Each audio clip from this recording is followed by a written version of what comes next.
السلام علیکم، بسم اللہ الرحمن الرحیم۔ یوم عاشورہ کا روزہ یعنی کہ 10 محرم کا روزہ حضرت عبداللہ بن عمر رضی اللہ عنہ سے روایت ہے کہ رسول اللہ صلی اللہ علیہ وسلم کے پاس عاشورہ محرم کے 10ویں تاریخ کا ذکر کیا گیا تو آپ صلی اللہ علیہ وسلم نے فرمایا، یہ وہ دن ہے جس میں دور جاہلیت کے لوگ روزہ رکھتے تھے، لہٰذا تم میں سے جو روزہ رکھنا چاہے تو رکھے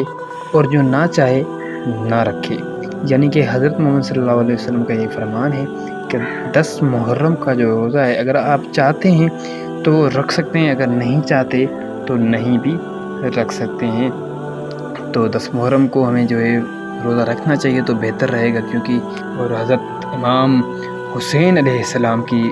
بڑی قربانی ہے دین اسلام کی خاطر، تو یہ روزہ ہمیں رکھنا چاہیے تو بہتر ہے۔